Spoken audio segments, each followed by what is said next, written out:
เสียงมาโนแม่นฮกลาห่วยดูเอ้ย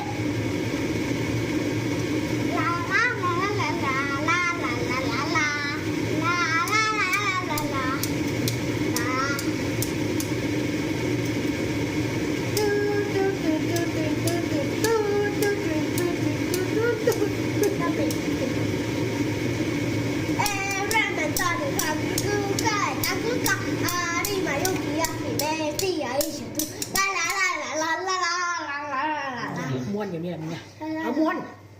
แล้วจะมีน้ำเยอะโนดูดมาดูดขวดให้มาควรให้นะไม่ไงยัดซะ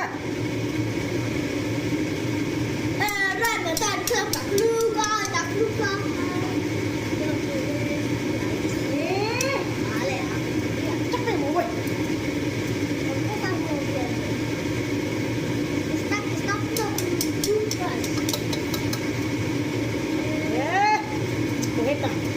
มันที่เพลวน่ะมาเลยโอ้ยเอ้ย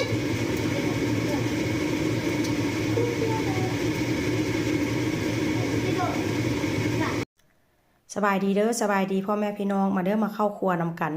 เมื่อกี้นี่ก็เกือบจิบ่ได้เข้าครัวเกือบจิบ่ได้เฮ็ดกับข้าวพี่น้องเอ้ยพอข้างหม้อแล้วเรียบร้อยเนาะลูกชายก็ย่างมาแล้วก็เอาตั้งมาแล้วก็ขึ้นตั้งแล้วก็มาเต้นเยาะๆแยะหยุ่มหัวกับแม่กับปานัดเมื่อกี้นี่ก็ได้เกือบจิบ่ได้กินข้าวมื้อนี้บ่มีไข่พี่น้องเอ้ยไข่หมดแล้วก็จวบว่าเป็นวันอาทิตย์แต่มื้อนี้ก็เลยแบบว่าสิต้มมาม่าใส่กุ้งใส่เห็ดแล้วก็สิใส่ผักโหมพี่น้อง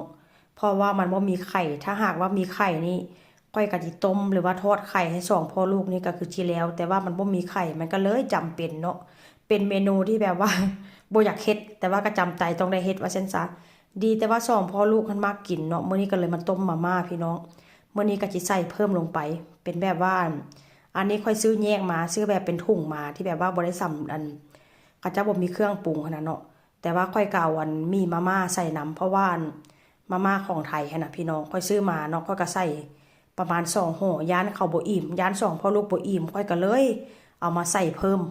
แล้วก็ใส่กุ้งลงไปนำเด้อพี่น้องกุ้งนี่ก็เหลือซ้ำนี่กุ้งนี่ก็ได้ก็เพราะว่ามื้อสวยนี่ค่อยก็ตำใส่ข้าวปุ้นกินว่าซั่นซะในตู้แช่แข็งหั่นเกือบสิบ่มีหยังแล้วพี่น้องเก็บออกมากินแล้วมื้อนี้ก็เป็นวันอาทิตย์แดมันบ่มีแบบว่าบ่อนขาย